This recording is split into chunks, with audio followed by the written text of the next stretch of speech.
علماء کرام ہمارے ساتھ تشریف فرمائے، میزان کا دسترخوان ہے اور ہمارے ساتھ جناب مفتی عامر صاحب، علامہ رضا داؤدانی صاحب، مفتی سہیل امجدی صاحب تشریف فرمائے۔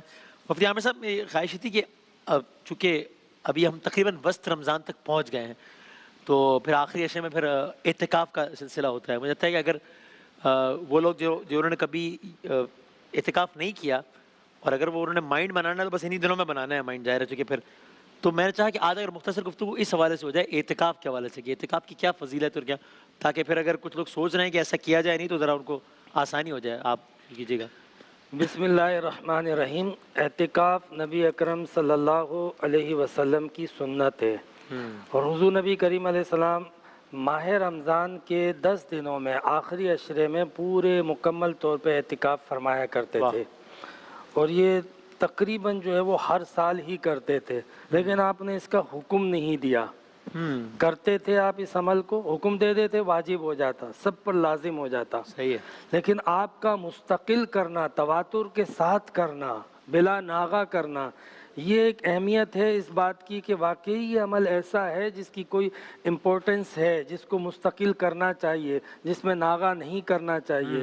تو اگر حضور نے مستقل کیا ہے تو ہمیں کم سے کم تو ایک بار اس سنت کو ادا کرنا ہی چاہیے۔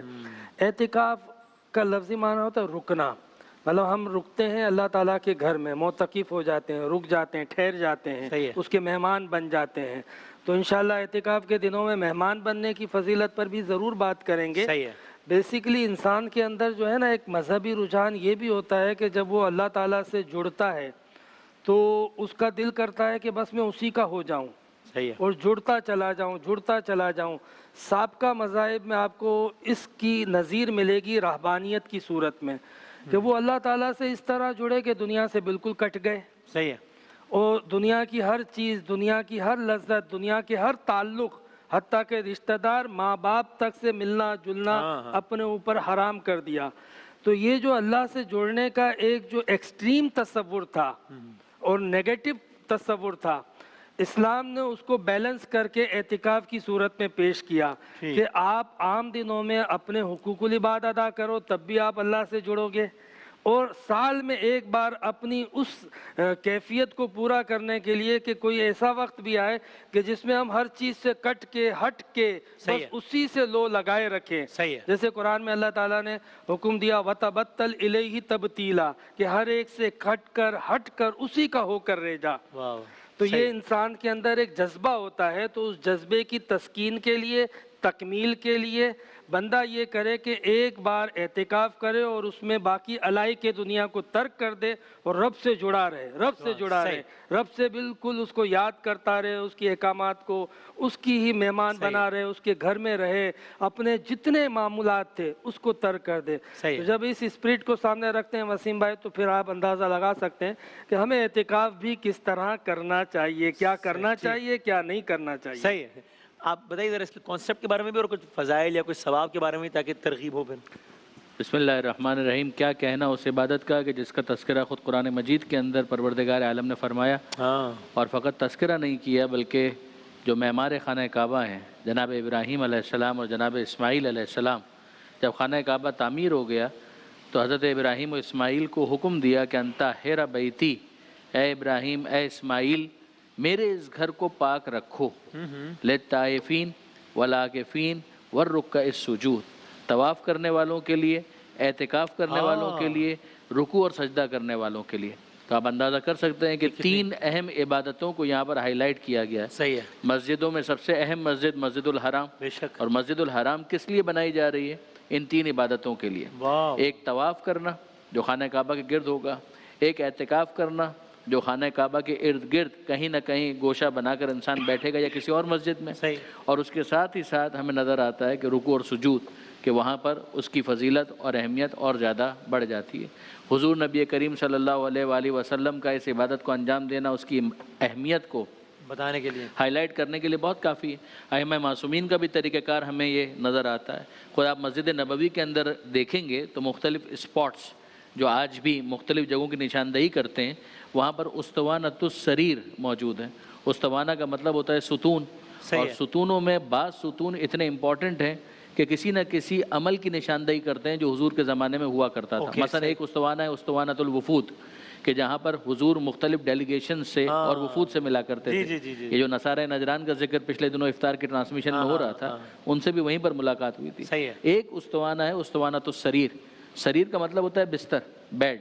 اس کو یہ کہا اسی وجہ سے جاتا تھا کہ پیغمبر اکرم صلی اللہ علیہ وآلہ وسلم اگر کبھی کاموں سے تھک کر تھوڑی دیر کے لیے پیر لمبے کرنا، جس کو ہمارے یہاں کہا جاتا ہے، اس کے لیے اس جگہ کا انتخاب فرماتے تھے، اور ماہ مبارک رمضان میں اسی جگہ پر اعتکاف کے لیے اپنا بستر لگایا کرتے تھے. ویسے تو اعتکاف کے دوران بھی بستر لپیٹ دیا کرتے تھے کہ عبادت ہی میں مشغول رہیں، لیکن اگر تھوڑی دیر کے لیے آرام کرنا ہو تو اس جگہ پر پیغمبر اکرم آرام کیا کرتے تھے. تو یہ نکات بھی مشخص ہیں، معین ہیں، اتنے تواتر کے ساتھ یہ چیزیں چلی آ رہی ہیں. تو بے شک انسان کو ماہ مبارک رمضان میں جہاں وہ ویسے ہی عبادت کے لیے آمادہ ہو چکا ہے، خاص طور پر اس اعتکاف کی عبادت کو ترجیح دینی چاہیے. واجب تو نہیں ہے لیکن تاکید بہت سے آتا ہے. بسم اللہ الرحمن الرحیم. اللہم صلی علی سیدنا و مولانا محمد وعلی آلہ و اصحابہ وبارک وسلم. وسیم بھائی، انسانی فطرت میں یہ ہوتا ہے کہ وہ کبھی کبھار نہ اکیلا بیٹھنا چاہتا ہے. لوگوں سے کہتے ہیں نا مجھے ذرا اکیلا چھوڑ دو، تھوڑا وہ غور اور فکر کرنا چاہتا ہے. تو اللہ تبارک و تعالیٰ کی بارگاہ میں اگر وہ بیٹھ جائے اور اس کی الوہیت میں، اس کی توحید کے بارے میں اور اس سے قرب حاصل کرنے کے بارے میں غور و فکر ہو جائے تو کیا بات ہے. اور نبی اکرم صلی اللہ تعالیٰ علیہ وسلم جو غار حرا میں تشریف لے جاتے تھے، وہ بھی اسی لیے تشریف لے جاتے تھے کہ خلوت کے کچھ لمحات میسر ہو جائیں، اللہ رب العالمین کی بارگاہ میں مزید قرب حاصل ہو جائے. اچھا، آقا علیہ السلام نے ساری تکلیفیں خود اپنے اوپر جھیلی ہیں. فرماتے ہیں، دیکھیں یہ پورا رمضان ہمیں اعتکاف کے لیے کہا جاتا تو مشکل ہو جاتی. فرماتے ہیں کہ میں نے پہلے عشرے کا اعتکاف کیا، شب قدر نہیں پائی. دوسرے عشرے کا اعتکاف کیا، شب قدر نہیں پائی.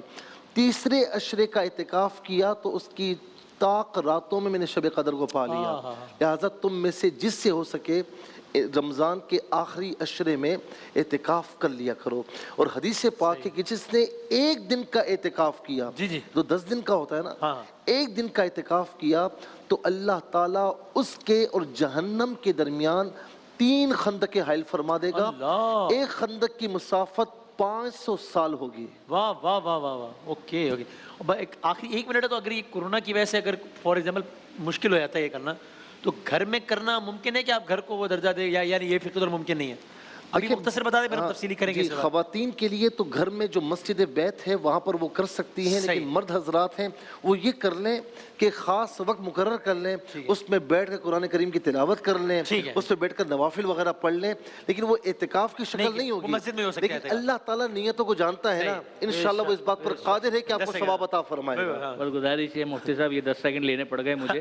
فقہ جعفری کے اندر بہرحال خواتین کے لیے بھی اعتکاف مسجد ہی کے اندر ہے، اور گھر میں اگر وہ عبادت کریں بے شک کریں اور بہت اچھی باتیں کریں، لیکن یہ کہ اس کو اعتکاف کا عنوان نہیں دیا. یہ فقہی بات ہے. بہت شکریہ تمام علماء کرام کا. آپ دیکھتے ہیں میزان کا دسترخوان. ہم وقفے کے بعد اذان فجر کے ساتھ حاضر ہوتے ہیں.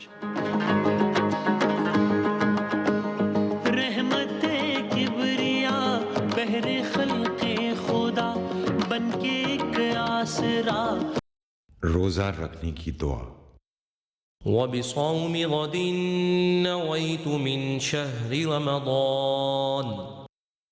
میں ماہ رمضان کے کل کے روزے کی نیت کرتا ہوں. اللہ اکبر اللہ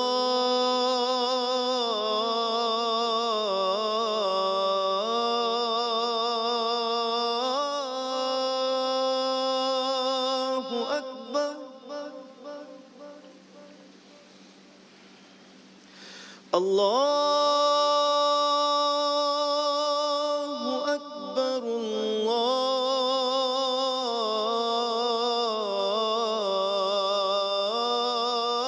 اللہ اکبر. اشہد ان لا الہ الا اللہ.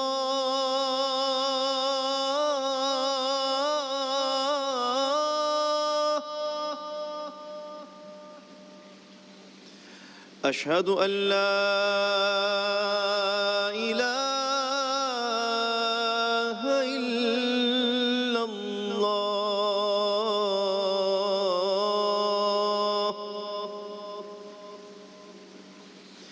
أشهد أن محمد رسول الله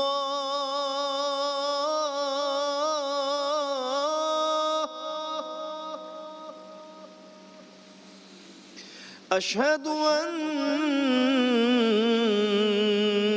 محمد رسول الله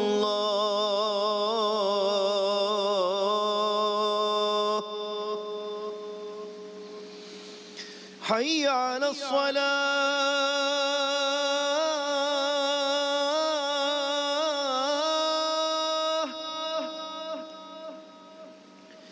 حي على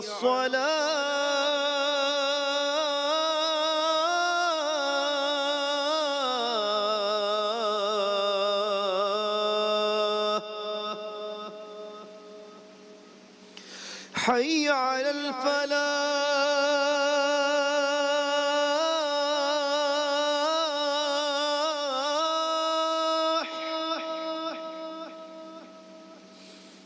حي على الفلاح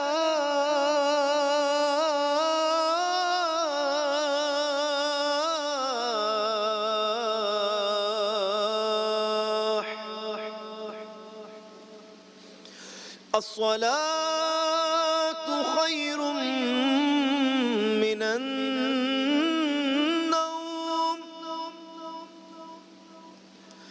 الصلاة خير من النوم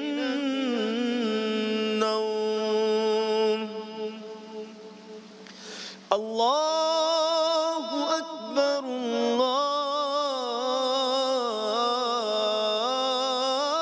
الله أكبر لا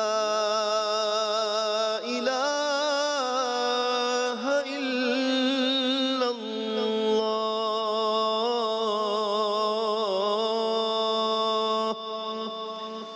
آمين اللهم صل على سيدنا مولانا محمد وعلى آل سيدنا مولانا محمد وبارك وسلم اللهم رب هذه الدعوة التامة والصلاة القائمة آت سيدنا محمد الوسيلة والفضيلة والدرجة الرفيعة وابعثه مقاما محمودا الذي وعدته وارزقنا شفاعته يوم القيامة إنك لا تخلف الميعاد برحمتك يا أرحم الراحمين.